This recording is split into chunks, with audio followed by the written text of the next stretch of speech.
Hi, you've landed at Ritualistically Botanica, and if you're not already following me, go ahead and fix that now.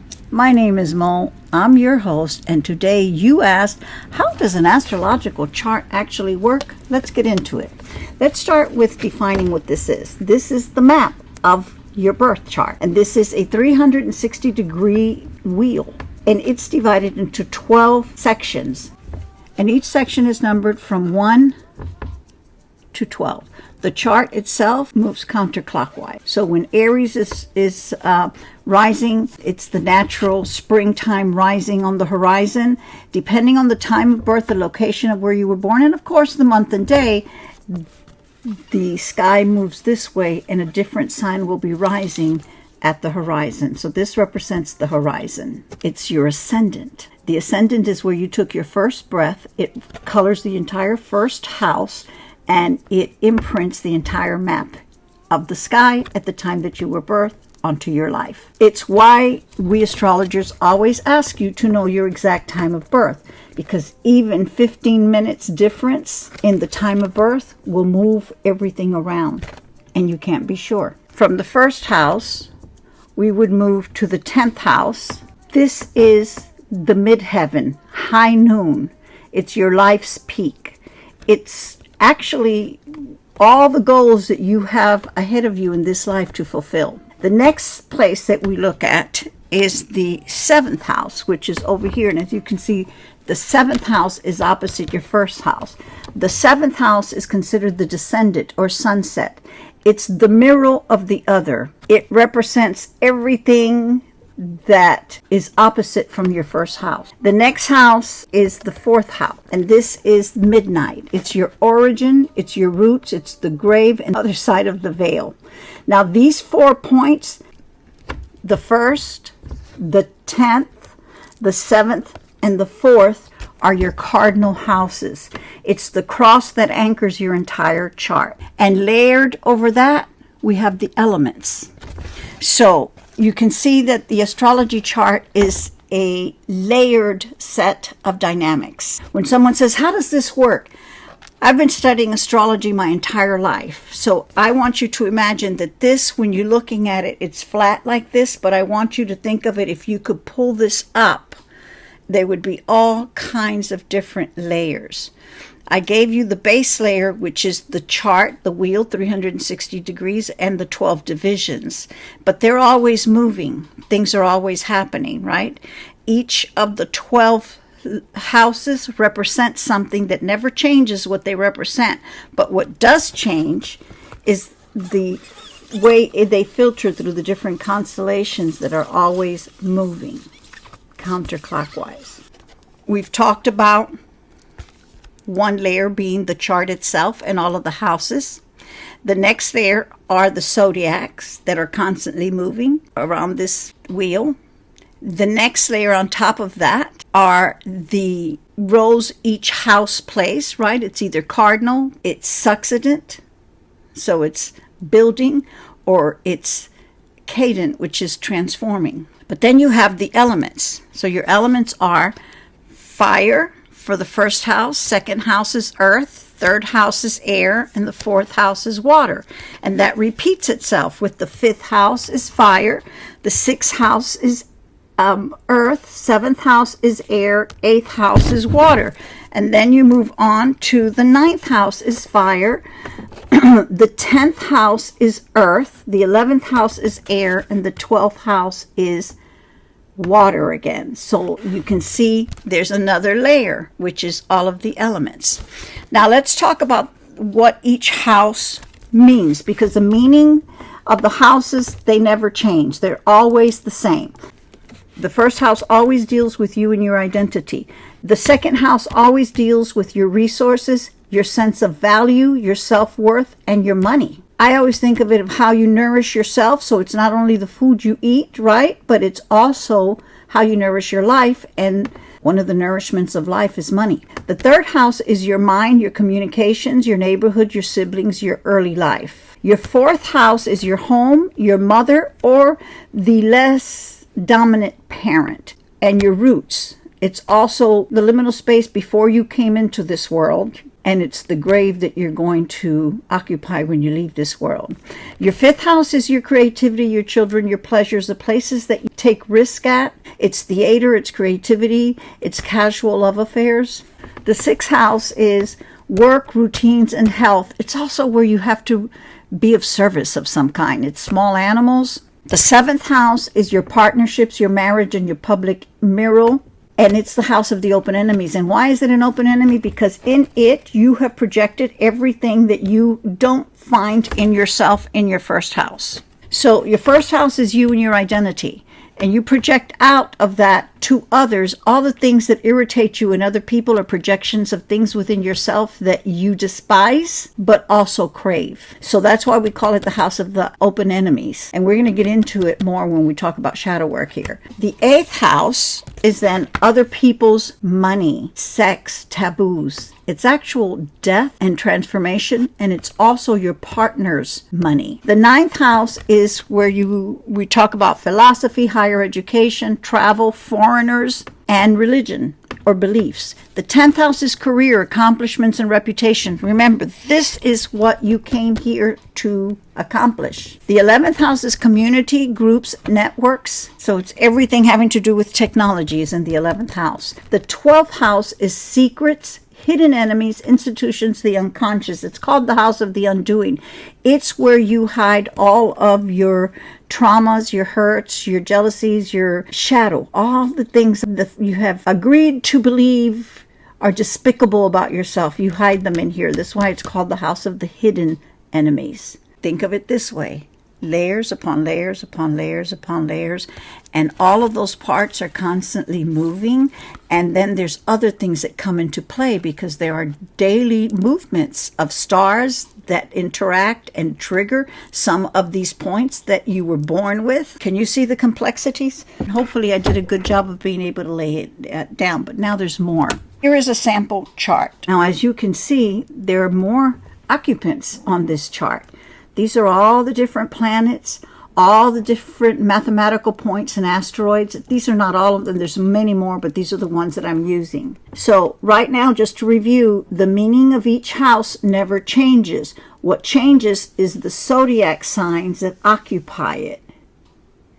And figuring this out depends on your exact time of birth. But how would you read this? Here's where it gets juicy. Let's say that someone says Saturn and Neptune are in Aries. Well, you need to know your chart. You need to have had it already set for you at birth. Now, we used to have to do this through actual mathematical calculations. Now the computers do that for you. So if you do birth chart, just Google that. You'll find a gazillion places where you can get a free birth chart. And the whole thing about it is that you need to have your exact time of birth. The only thing that sets the rising sign is the exact time of birth. Now, as you can see, this chart not only has the zodiac and it has the pie shaped with the 12 sections, but it also has this other little wheel here that's got little numbers. For the sake of this video, I'm not going to go into that, but those are degrees, and those also have another layer of meaning. But for right now, these things that are here are planets, asteroids, and mathematical points that are used in a chart. Let's say that someone says Saturn and Neptune are in Aries. So this is why you need your chart with your exact time of birth to figure out where Aries lands in your wheel. When you hear Saturn and Neptune are in Aries, that is referring to the current transit. Transit is the movement of the planets currently. So here we are. This chart, person has a Libra rising, so we look and see, here, where's Aries? Well, it's over here. It's in the 7th house. What does the 7th house deal with? Partnership, marriage partners, other people, the public, business partners, and your projections. What are your projections? Projections are all the things in you and in your personality and in the mask that you wear, and you look out of that mask, which is your ascendant, and you see out there things that you feel you're lacking in yourself, but you wish you had. So you project that out to the public, and those things cause a push and pull. You're attracted to them because you crave them. You wish you had those traits in yourself. But at the same time, you resent the people that you think or feel have the traits that you are lacking. So there's a push and pull dynamic there. To further analyze this house, then you have to take into consideration who is the ruler of this sign that's on this particular house cusp. And we know that it's Mars. So then you got to look into your chart and you have to find, where is Mars? Well, in this case, Mars is right over here.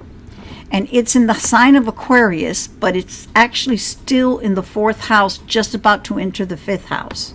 So we know immediately that this triggering, because remember, we're talking about 2 planets that are transiting, they're moving through the houses, and right now they've landed in this house. And Saturn and Neptune are slow moving houses. That means they're going to be in Aries for a while. So they're going to be igniting this house, and you're going to be dealing with the issues of this house for a while. And those issues all are connected to very deep-rooted 4th house, which is family, your roots, your ancestry, your family life. And Aquarius is a very intellectual sign. But remember that the 4th house was originally an element of water, which deals with emotions. Aquarius doesn't deal with emotions. Well, it's very intellectual. So we have the dynamic of someone who is trying to avoid having to deal with emotions, and they want to intellectualize things, and they want to leave this past behind them. So that dynamic is being triggered. They're being pulled back into having to deal with that. And because this 4th house is opposite to the 10th house, because remember, this is part of that cardinal cross that anchors this entire chart. Everything in this house projects out to its opposite house, which is the 10th house right here. And we know that in this 4th house, that Aquarius, this planet is just moving into Aquarius, is ruled by Capricorn. And Capricorn is a house that Saturn, that's now in Aries, actually rules. So there's also that connection. You've got to make those kinds of connections. This is where this chart gets so dynamic and intricate, and yes, it's complex. So when you're asking me, it would be so helpful if you showed us how the chart works. Can you see the complexities here? Because you've got to be able to weave this narrative to understand yourself, and it takes a bit of work. This is where journaling is very helpful. So now let's go back to that. So we know that in this case, Aquarius is ruled, right? It has a ruler, and it's the planet Uranus. So just like we did with Aries, we've got to figure out, where's Uranus in this chart? Well, we find Uranus is right up here in the 10th house in the sign of Cancer.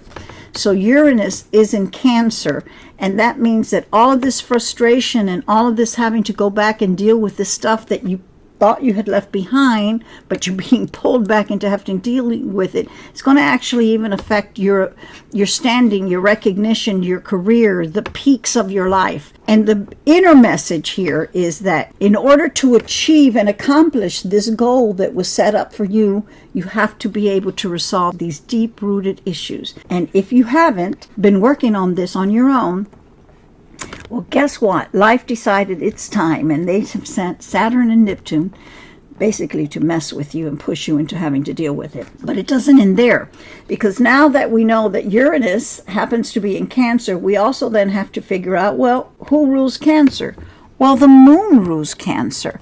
Well, where is the moon? The moon is in Taurus in the 8th house. So you already know that this is an intense time for you. You're going to be dealing with things that are deeply rooted, deeply connected, and very emotional. There's also probably some mommy issues that need to be resolved. If the moon is in Taurus, well, who rules Taurus? Well, Venus does. Where is Venus? Well, in this case, Venus is in Capricorn, back in the 4th house. And boom, we've completed the loop. The story is rich, and it's all connected.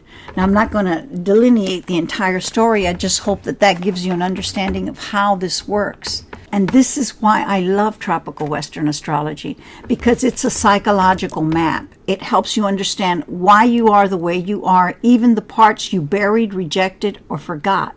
It's not just about fate. It's about integration. It's the best damn self-help system there is if you actually work with it. Now, you don't have to read the whole thing at once. Just pick one point, journal on it, live with it. Then follow the thread, planet to house, to sign, to ruler, to aspect, and the whole chart starts to speak. You asked, that's how the chart works. Now, if you wanted to do shadow work with this, let's get into that. The first place to start is your ascendant, because it shows what you show, and your descendant shows what you project.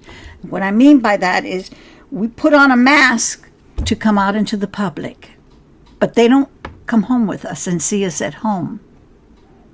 They don't live in our head, and they can't understand the psychology that's going on there.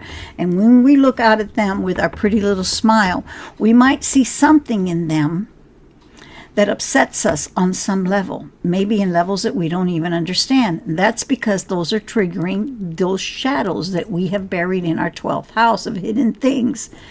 And that means that we see things out there that attract us because we wish we possess those qualities or those talents or skills or beauty or riches, whatever. We wish we possess those. And by wishing that we possess those, that means that in some level we feel that we don't have those things. And so there's a push and pull of, oh yeah, we're excited to meet someone that has those, and then we resent them for having them. And that's the whole process of the trigger. Now, your 6th house is what you cope with. So that's another place to look for your shadows. This is the stuff you cope with. And your 12th house is what you suppress. So that's another place to look for your shadows. And you follow that whole thing. What's the sign on that house? Understand first what the house means, what it represents. What sign is on there? And then follow the deeper root. Who rules that sign? Where is it at? What house? Okay? What house is on the cusp there? Who rules that house? And you go on through the chart until you complete the loop, like we just did. The reason shadow work is important is because it's how we can heal ourselves. First, get to know and acquaint ourselves with ourselves, understand why things in life trigger us the way they do, or other people when we meet them, and eventually get to a place where you realize that you don't have to accept that there are pieces of yourself that are despicable and that are unlovable. You begin to understand that every piece of yourself, even the things that you hate most about yourself, or the actions that you have taken in your life that you most despise and regret, all of those are part of who you are today. And so rather than to try to carve them out of your chart and ignore them, your chart is your whole soul. It's your whole soul in pieces. And your work is to put them back together. Now let's talk about tropical versus Vedic. Here's a quick note. There are two major systems, tropical Western and sidereal Vedic or Jyotish astrology. Tropical is seasonal, earth-centered, based on solstices and equinoxes. It's energy-based and psychological. Vedic is star-based, moon-centered, and more fate-oriented. Both are valid. Both require your exact time of birth. I use tropical because I'm here to help you understand energy and do the inner work to meet it. You wanted to know, and I delivered. If this helped you, do your part. Consider spiritual reciprocity. Share, follow, leave a comment more than just an emoji. This is Ritualistically Botanica, and astrology is soul medicine, baby. Use it wisely. Bye now.